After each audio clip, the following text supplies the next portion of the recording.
کې ټولو شرکاو اسپیشلی سرجیتوسو د خپل سینر ډېر شکریه درکړو.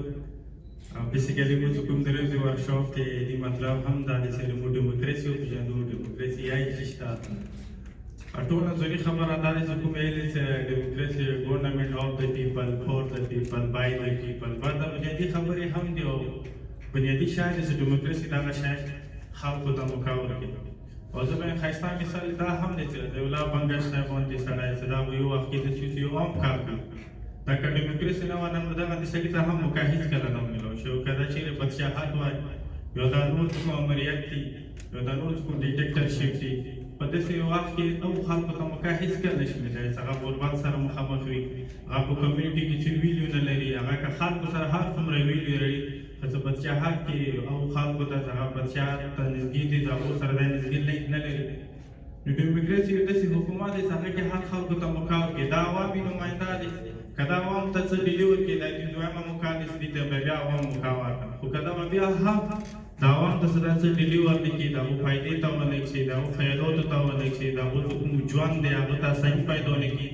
نو دا که هر څومره تکړه سړی شي که هر څومره اسلام آباد کې دی ښه نه ښه بنګړي ولري ښه نه ښه خلکو سره ناستی ولري خو چې څوک پرېږدي عوام دا یې سپورټ نه کړي دا بیا هغوی ته دوه نه شي رسولی.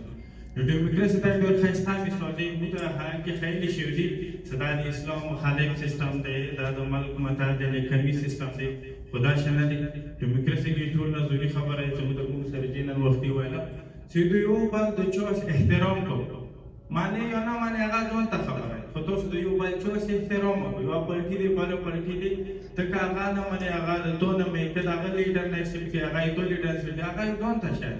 خو باید چې ته د هغه احترام ولرې ته هغه سره ښه ډسکشن ولرې ته هغه سره ښه نستی ولرې. ضروري نه دی چې موږ همیشه ډسکشن په پارټیانو باندې موږ همیشه دپاره کوم بحث په ویسای ته ښه یې ته ښه نه یې باید چې موږ هغه ډسکشن هم منځ کې راولو چې هغه مو نږدې راولی شي مو یو بل سره نستی لرلی شي یو بل دپاره ګنجایش پیدا کولی شي. د ډیموکراسي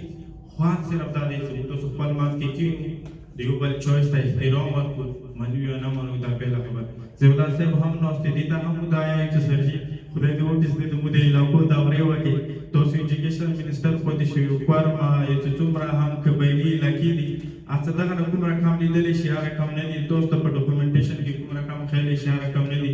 زه غواړم زموږ علاقې ړانګې دي ویجوړې دي تاسو هلته وکړو نو دا به موږ ته هم یو ښه خوند راکړي چې راته وبل سړک ته علاقې ته روډ شي د علاقې حالات به چې د علاقې خلکو سره میلاو شي. او سرجي ورته هم موږ دا ریکویسټ کوو ډېر تل وخته خلک وکړو چې هغه ډیموکراسي دی اورېدلی دی خو پات درته نه لګېده آیین چې شته یې سینټ چې شته یې پارلمنټ څه کوري وزیر اعظم څه کوري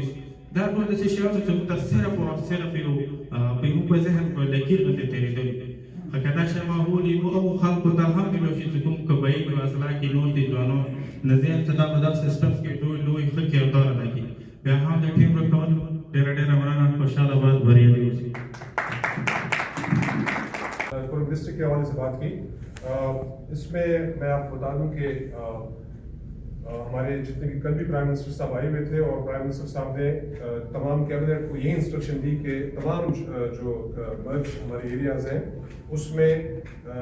ہر منسٹر جائے ہر منسٹر وہاں کا ویکلی بیسس پہ مطلب 7 اضلاع ہیں تو ہر ضلع میں ہر دن ایک منسٹر ہر ضلع میں موجود رہے اور جو ترقیاتی کام ہو رہے ہیں ان کی نگرانی خود کرے. پہلے کا جو نظام تھا وہ نظام ہم کافی حد تک اس کو ایک سائڈ پر کر چکے ہیں اور ابھی اس کی بھرپور طریقے سے ہم اس کی نگرانی کر رہے ہیں. اور اگر یہاں پہ ہمارے قبائلی اضلاع سے اگر لوگ اور بھی موجود ہوں تو ان کے لیے یہ بھی خوشخبری میں آپ سنا دوں کہ کل پرائم منسٹر کے سامنے ہم نے وہاں پہ انٹرنیٹ کی جو فیسلٹی ہے اس کے حوالے سے جو بات کی تو انہوں نے اسی وقت فیکٹریز تھے ان کو کہا کہ فوراً بیشتر وہاں پہ انٹرنیٹ کی سروس بحال کی جائے. جن ایریاز میں اگر آپریشن ہو رہے ہیں تو ان کو ٹھیک ہے ان کو وہاں پہ نہ ہو لیکن باقی جو ایریاز ہیں ان کو جو انٹرنیٹ کی سروسز ہیں وہ بحال کی جائے. تو انشاءاللہ جیسی وہ سروسز انٹرنیٹ بحال ہوگی تو میں خود ہر